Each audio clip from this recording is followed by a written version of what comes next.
Hello friends, welcome back to my channel let's learn. आज हम science का जो न्यू टॉपिक जुड़ा है कचरा प्रबंधन, उसके बारे में पढ़ेंगे। सबसे पहले मैंने ये सारा कुछ 8, 9, 10 की राजस्थान बोर्ड की बुक से निकाला है। अगर आपको मेरी वीडियो अच्छी लगे तो मेरे चैनल को सब्सक्राइब, मेरी वीडियो को लाइक एंड शेयर करें। कचरा प्रबंधन है कचरे को व्यवस्थित रूप से निपटान करने की प्रक्रिया को कचरा प्रबंधन कहते हैं। कचरा या अपशिष्ट पदार्थ, इसके कितने प्रकार होते हैं? 2 प्रकार, जैव निम्नीकरण अपशिष्ट और जैव अनिम्नीकरण अपशिष्ट। सबसे पहले है जैव निम्नीकरण। जैव निम्नीकरण में आते हैं वे अपशिष्ट पदार्थ जो जीवाणु द्वारा अपघटित होकर खाद बनाते हैं। ये पदार्थ जल्दी अपघटित होकर या सड़कर मृदा में मिल जाते हैं, जैसे पेड़ पौधों की पत्तियां, फल सब्जी के छिलके, मांस, रद्दी कागज, मल, कपड़ा, गोबर आदि। ये क्या हो गया? जैव निम्नीकरण मतलब ये टूट जाते हैं या गल जाते हैं और उससे अपघटित हो जाते हैं और उससे क्या बनाते हैं? मृदा में मिल जाएंगे और उससे मतलब अच्छी चीज़ें बनाएंगे, खाद के रूप में वैसे होते हैं या भूमि के लिए उपजाऊपनता को बढ़ाते हैं। जैव अनिम्नीकरण में वे अपशिष्ट पदार्थ जो जीवाणु द्वारा अपघटित नहीं होकर मृदा में नहीं घुलते हैं एवं चारों ओर प्रदूषण फैलाते हैं, जैसे पेंट हो गया, कांच हो गया, धातु के टुकड़े, प्लास्टिक की वस्तुएं आदि। 2 प्रकार हो गए इसके, जैव निम्नीकरण, जैव अनिम्नीकरण। अब उसके बाद अपन आते हैं अपशिष्ट कचरा सामग्री। ये कितने प्रकार की होती है?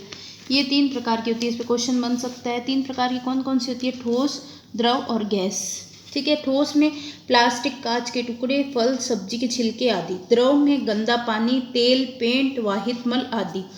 क्लियर है? अब उसके बाद में तीसरा आता है गैस अपशिष्ट। गैस अपशिष्ट में आएगा वाहनों, औद्योगिक फैक्ट्री, कारखानों और चिमनियों से निकलने वाला धुआं। इसके बाद में है कचरा या अपशिष्ट के निपटान की विधियां। पहला है जैविक।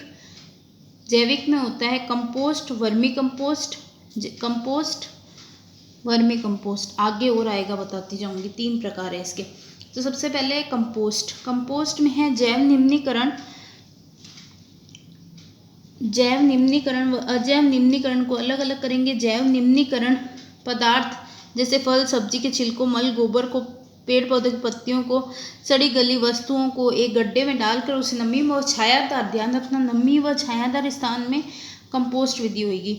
उसे गड्ढे में डालकर नमी व छायादार स्थान पर दबा देते हैं, मतलब वह हवा मिलती रहे, हल्की हवा उसे मिलती रहे। कुछ महीनों में यह अपघटित होकर खाद में बदल जाती है। अब है वर्मी कंपोस्ट। कंपोस्ट में तो सारी जो भी हो गया निम्नीकरण पदार्थों को दबा दिया और गड्ढे में, और वहाँ हवा होनी चाहिए। वर्मी कंपोस्ट अपशिष्ट में विशेष रूप से लाल केंचुए मिलाए जाते हैं। ये केंचुए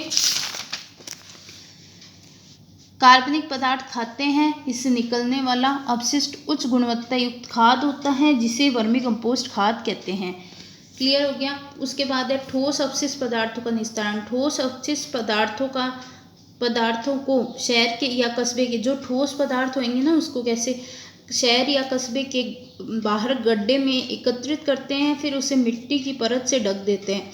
कुछ समय बाद ये अपघटित हो जाते हैं। इसे लैंड फिलिंग किसे कहते हैं? क्वेश्चन आ सकता है डायरेक्ट, तो ध्यान रखना। जो ठोस अपशिष्ट पदार्थों को शहर के बाद गड्ढों में जो डाल देते हैं, उसे लैंड फिलिंग कहते हैं। अब है अजैव कचरे का निपटान। ये अपन ने जैविक किया था। क्लियर है? अब है अजैव। अजैव में है सबसे पहले अजैव कचरे का निपटारण। अजैव कचरे के निपटारण में है प्लास्टिक के टुकड़े, कांच के टुकड़े, डिस्पोजेबल कप, लोहे, तांबे, एल्यूमिनियम आदि। ये अजैव हो जाएगा। इसमें मेनली डक्ट याद कर लेना, डक्ट DUC। तो 3R प्रणाली उपयोग में ली जाती है, रीयूज, रिसाइकल और रिड्यूस। Reuse, recycle. तो रिड्यूस, रीयूज, रिसाइकल। और आगे भी ये 2 चीज़ें और दी जाती है, रिकवर और रिफ्यूज़, पर मेनली ये 3 है। तो सबसे पहले रिड्यूस, अनुपयोगी पदार्थों की मात्रा कम। जैसे क्या होता है कि कोई भी टिन के डब्बे हो गए या कोई प्लास्टिक की चीज़ें हो गई, पौधे, उनको क्या है, मतलब उनकी सामग्री, जैसे अपने घर में से 10 डब्बे निकाले गए, पहले तो अपन उनमें से भी कम कर दें कि भाई 10 डब्बे नहीं फेंकने, अपन 5 ही फेंकेंगे, 5 कहीं और यूज़ ले लेंगे। तो वो जो सोचा कि हम 5 कहीं और यूज़ ले लेंगे, वो रिड्यूस करना हो गया। फिर रीयूज़, अब उन 5 को जिनको कम किया उनको कहाँ यूज़ लेंगे, वो रीयूज़ होएगा। घरेलू अनुपयोगी सामग्री में से ऐसे सामग्री को पृथक करें जिनका पुनः उपयोग किया जा सकता है, जैसे बैटरी, धातु के बर्तन, लोहे का भंगार, टूटे डिब्बे, कांच की बोतल आदि को दूसरे यूज़ में लेना, दूसरे उपयोग में लेना, क्या हो गया, रीयूज़। रिड्यूस पहले कम कर दिया भाई, प्लास्टिक का कचरा कम कर दिया कि भाई इतना कचरा हम नहीं फेंकेंगे, फिर उनका उपयोग कर लिया, दोबारा रीयूज़ कर लिया। अब है रिसाइकल। रिसाइकल पुनर्चक्रण, प्लास्टिक व कांच की अपशिष्ट सामग्री को मतलब कि अनुपयोगी सामग्री से अलग कर अनुपयोगी सामग्री से अलग कर इसको फैक्ट्रियों में पुनर्चक्रण के लिए बेचा जाता है। उपयोगी वस्तुएं बनाई जाती हैं, इसमें कुछ रंग प्रदान करने के लिए अभिकर्मक मिला दिए जाते हैं, जिनका उपयोग बैग, पैकिंग, बोरी, डिब्बा आदि में किया जाता है। क्लियर हो गया। ये बोरी आती है गेहूँ की, वो सब इन्हीं से ही बनती है। घरेलू कचरे के लिए 3 डब्बे रखे जाते हैं। घरेलू कचरा होता है उसको 3 डब्बों में रखा जाता है, पहला हरा डिब्बा, दूसरा नीला डिब्बा, तीसरा काला डिब्बा। हरा, हरे से ही ध्यान रखना, साग सब्जियां और हरे रंग की होती है तो पत्ते, सब्जियों के छिलके, फल के छिलके, खराब भोजन सामग्री वो सब आ जाएगी हरे डिब्बे में।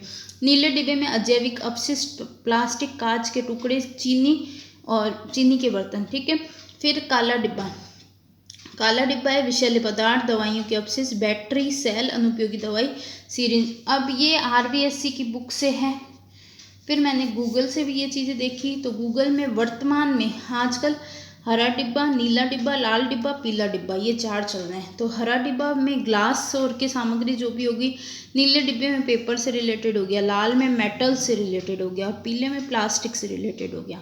तो अपने रीटोरो से रिलेटेड तो ये है, और आजकल के हिसाब से पूछ ले वर्तमान में क्या हो रहा है, तो ये 4 कलर के डब्बे। ये हो गया अपना कचरा प्रबंधन पूरा। इसमें से क्वेश्चन बन सकते हैं। आपको मेरी वीडियो अच्छी लगे तो मेरे वीडियो को लाइक करें, शेयर करें और मेरे चैनल को सब्सक्राइब करें।